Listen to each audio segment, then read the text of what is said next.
And we're back with more Real Talk with Rita Renee. Today's topic is the stigmas, struggles, and success of the homosexual student. And I'm here today with my guest, Demario Patton, who we talked about. He's a student at Lincoln University, and he's just telling us a little bit of his story, and I guess we're going to go along with that. Right. Demario, we talked before, and you are Christian. You have a relationship with God, and you told me that you even have a very accepting church family. Now, I guess one of my questions would be, considering the Bible does call homosexuality an abomination, do you ever feel conflicted being a gay Christian? I mean, at times, a lot of people ask, like, you go to church? Not saying that it's a sin and things like that, but deep down inside, I don't go by that. I mean, it's a lot of things of sin that people still do. I'm not saying it's okay, but this is who I am. I feel like I'm like a gift to help. I don't know, but I just feel like I'm like a gift. So I don't believe that I'm sinning or doing anything wrong. I have my own special relationship with God, and I do go to church on Sundays. So. And with your church family, I mean, they're like your family. Yeah, they accept everybody. I mean, wheelchairs, crackheads, just come as you are. You don't need to get dressed, and you don't need to get suits and dresses. I mean, because some people don't have enough money for that. And then people who do come to church, other churches with not a lot of, suits and dresses and hats and stuff, they look down upon people like that. So when you come to my church, they don't. They accept everybody. So it is a lot of homosexuals that go there, and it is a lot of heterosexuals that go there. So it's a mixed crowd, and it's very diverse too. Have you ever had any, I don't want to just say your church family, but have any Christians ever tried to talk you into heterosexuality? Have they ever told you or tried to convince you to, I guess, switch teams? I remember one time I was at the mall in Oklahoma, and this man kept following me everywhere, telling me that, trying to read me a verse in the Bible, but I wasn't paying attention, telling me that what I was doing was a sin, and I need to go straight, and just all that kind of stuff. But I really wasn't paying attention to him. But he just kept harassing me.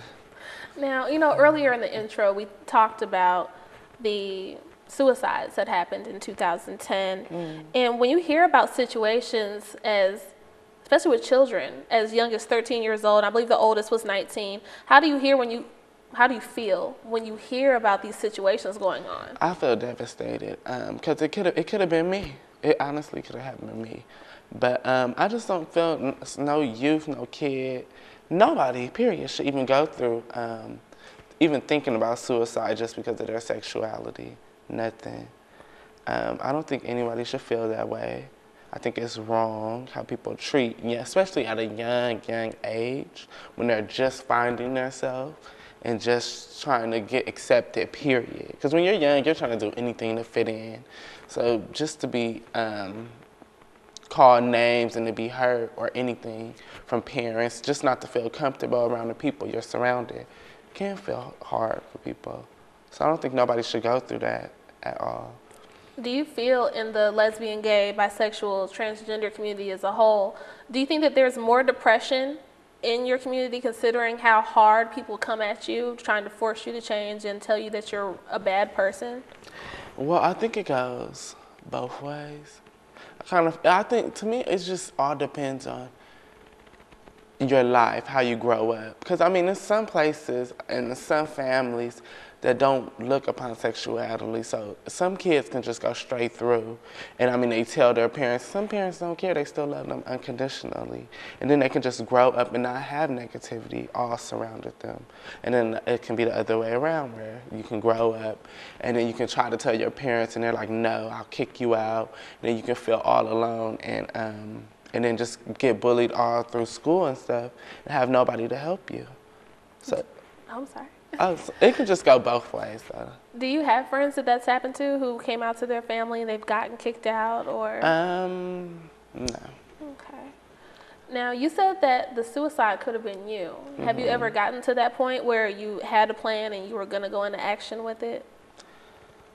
I mean, I was too scared to go into action, but it has crossed my mind. When I was around actually 13 or 14, I was really struggling with who I was.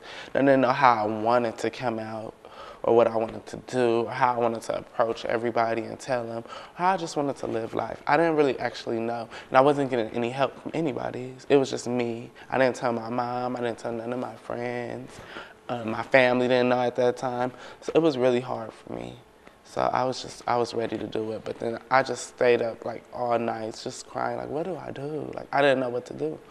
And I made it. I don't know how, but I made it. Do you still have moments now in your adulthood or coming into your adulthood where you do still feel that depression, or that you do still end up sometimes feeling suicidal? I mean, I have had it more in the past after I came out. It has, but from those experiences, I got stronger. So it really doesn't faze me anymore about negativity from other people, because that's their opinions. That's not people's opinions who I care about. So their opinions really don't matter to me anymore. Okay.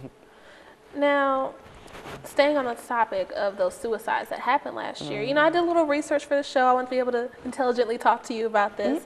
And I came across some blog sites. And, you know, bloggers always have their opinion. I hate reading them. For or against. And I came across one who really tried to theorize the suicides, saying that it was a conspiracy amongst the LGBT community, that gay people are on a roll in 2010. I don't know why they're sitting here trying to kill themselves. And he really just kind of dumbed down the situation. And hearing something like that about a topic that's so serious, how do you feel about people who just kind of push the topic to the side because it's pertaining to gay people?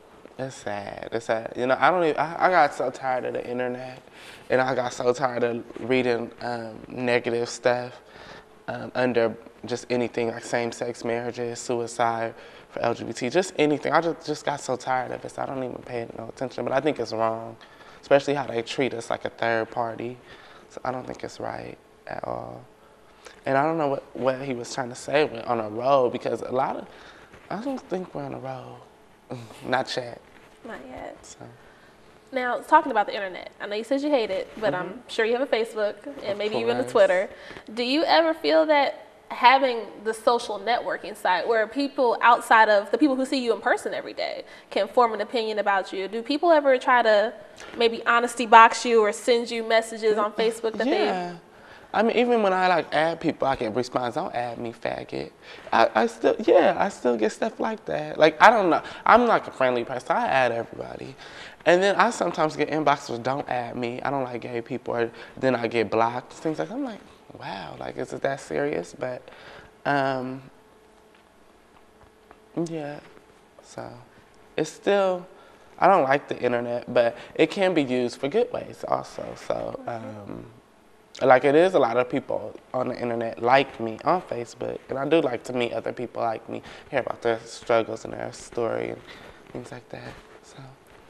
Well, I guess we do have the pros and the cons of the internet. I'm sure we all do. Right. So it is a strategy.